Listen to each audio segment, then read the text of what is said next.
Semula Pranayam sudah pasrah. Dia melihat langit bakal runtuh menimpa kepalanya. Layang Samba melompat sambil mengirimkan pukulan dahsyat yang dilambari Aji Tapakwisa.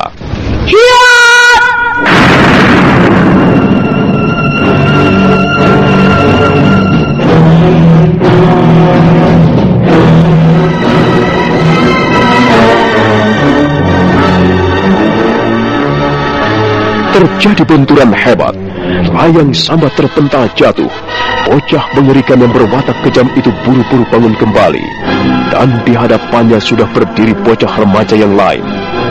Layang Samba, Pranayam maupun yang lain terkejut bercampur heran.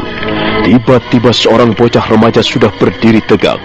Sebenarnya bocah itu tampan, tapi seluruh tubuhnya berbintik-bintik hitam, bertotol-totol seperti sisik naga.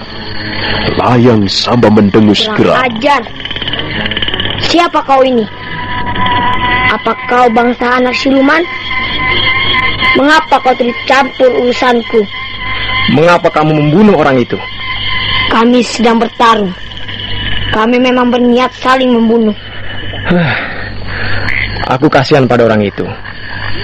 Sepertinya dia bukan orang jahat. Apa urusanmu? Ayo minggir anak setan. Atau kau yang harus menggantikannya. Kau kejam sekali. Kaulah sebenarnya yang jahat. Minggir kataku. Aku tidak senang pekerjaanku diganggu. Cepat minggir. Kurang ajar. Kau bermaksud menantangku bertarung rupanya. Aku tidak senang perbuatan kekerasan. Aku tidak senang orang-orang berwatak kasar. Aku hanya bermaksud melerai kalian. Untuk apa kalian bertarung? Apa yang kalian rebutkan? Berdebah. Dasar anak setan. Minggir jahanam. Atau kau akan merasakan pukulanku. Hup, hup, Aji Tapakwisa. Hiya!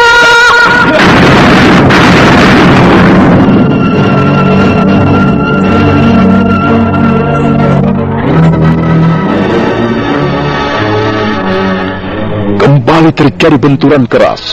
Layang Samba terpental 3 tombak ke belakang. Demikian pula bocah ajaib itu. Tapi dia segera bangun kembali. Dan sekarang dua-duanya sudah kembali tegak berdiri. Pranayam dan yang lain heran.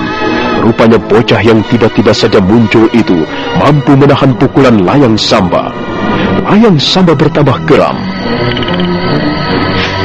Ya. Jahanam. Kau mampu menahan pukulanku ya? Aku hanya sekedar membela diri. Kaulah yang memukul. Aku tidak senang berkelahi. Untuk apa? Ayahku selalu mengatakan bahwa kita harus berusaha menghindari pertarungan. Pertarungan hanya akan merugikan semua pihak. Nah, lebih baik kita hidup rukun dan damai. Tutup mulutmu. Sekarang aku akan memaksamu bertarung. Awas!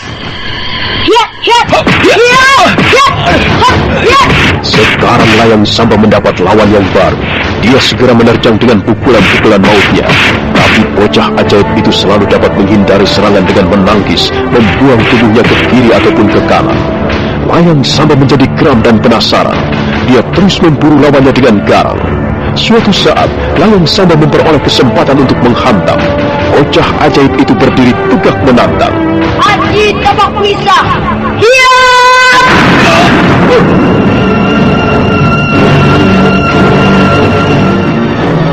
Kembali pukulan Layang Samba menggelegar. Dua-duanya terpental ke belakang dan jatuh. Tapi dua-duanya segera bangun kembali. Layang Samba merasa dadanya menjadi sedikit sesak. Tapi dia nampaknya tidak mau menyerah begitu saja. Sementara bocah ajaib sudah keburu melompat kabur. Layang Samba bermaksud memburunya. Namun pada saat itulah muncul seorang perempuan tua dari rimbunan semak belukar.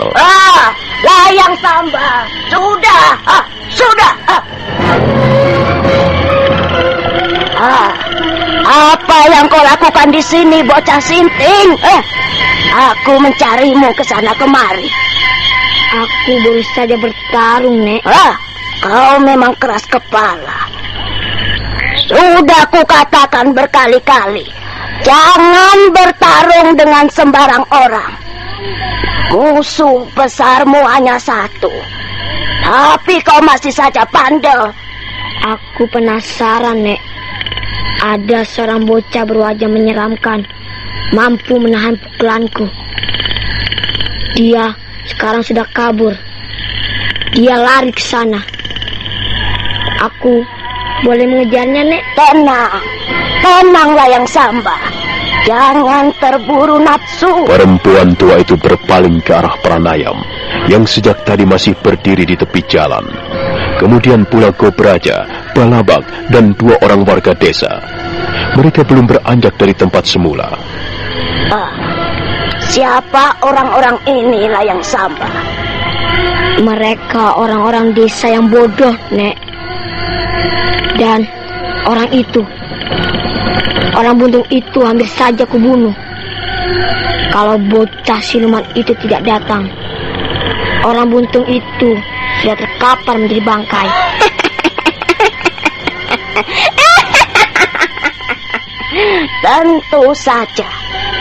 Tentu saja kau bisa dengan mudah membunuh orang-orang itu, Layang Samba. Mana mungkin mereka mampu menahan pukulan Tapak Wisa. Tapi sudahlah, tidak ada gunanya mengurusi orang-orang desa. Ayo, kita pergi dari sini.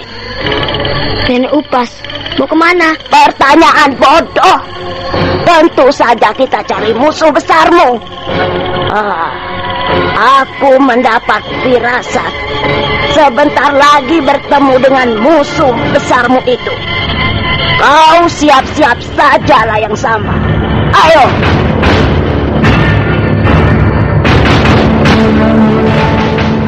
Perempuan tua yang sebagian rambutnya sudah putih sambil mengayun-ayunkan tongkatnya segera melangkah pergi.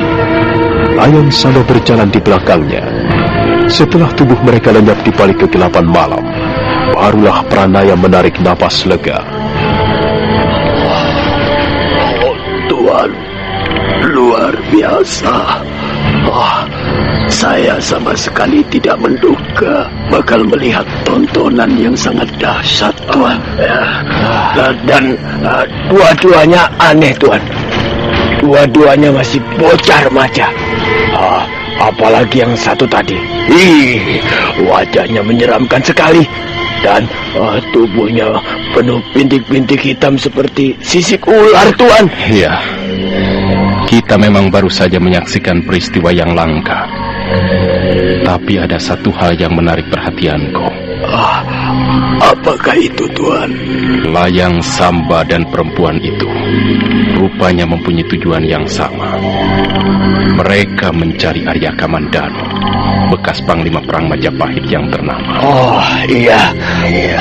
Mereka mau balas dendam rupanya, Tuan. Pak Gobraja dan Kobalabak.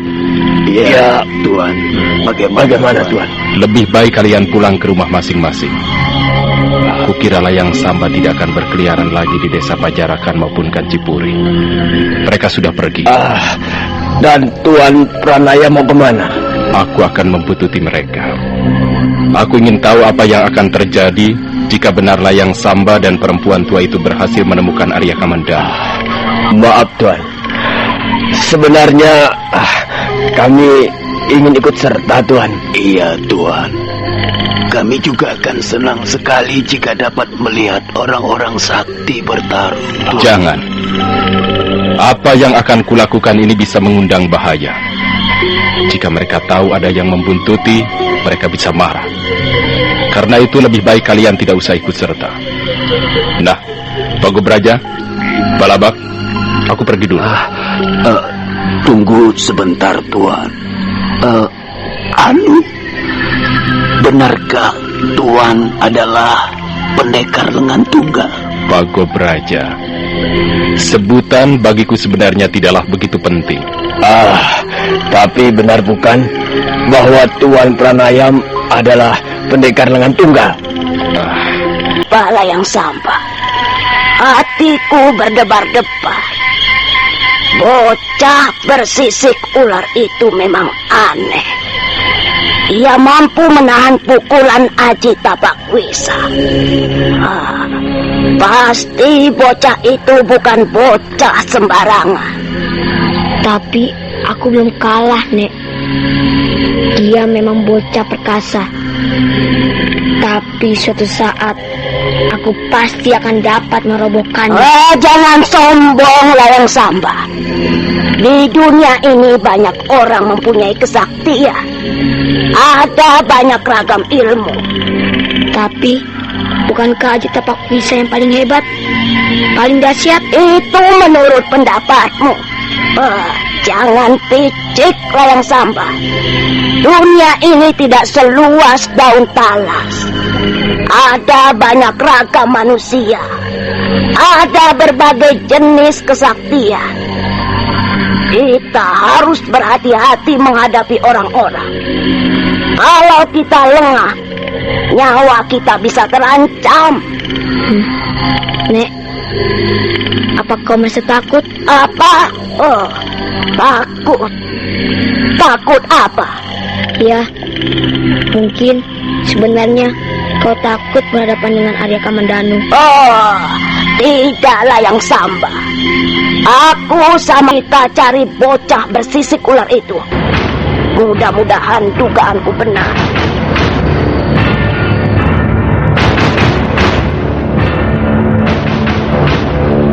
Perempuan tua itu kembali mengayunkan tongkatnya, dan mereka meneruskan perjalanan menyusuri malam.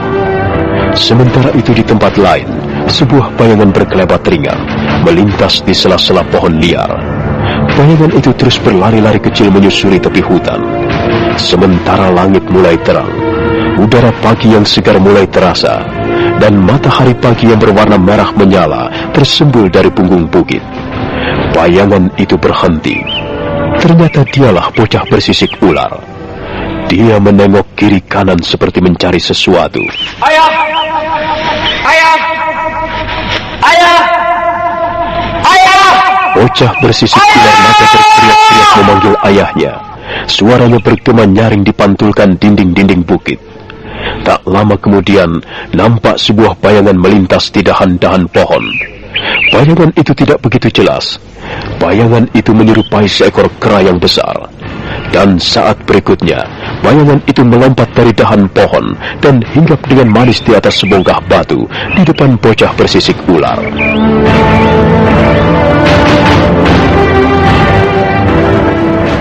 Kemana saja kau, Jambunada? Ayah berjalan terlalu cepat. Aku tertinggal di belakang, Ayah. Kau harus membiasakan diri berjalan cepat. Kau harus belajar mengerjakan sesuatu dengan cepat dan baik. Rambutmu kusut, pakaianmu juga kusut. Apa yang telah kau lakukan, anakku? Ayah, aku bertemu dengan seorang bocah berilmu ular. Kami sempat bertarung, Ayah. Jambunada, kau tidak boleh mempunyai kegemaran berkelahi. Ayah, bocah itu sangat jahat. Dia hampir saja membunuh seseorang. Aku terpaksa mencegahnya, Ayah. Sudahlah, kau tidak boleh mengulanginya lagi. Kau belum kenal seluk-beluk dunia kekerasan. Kalau kau lengah, kau bisa celaka. Sudahlah, ayo kita teruskan perjalanan.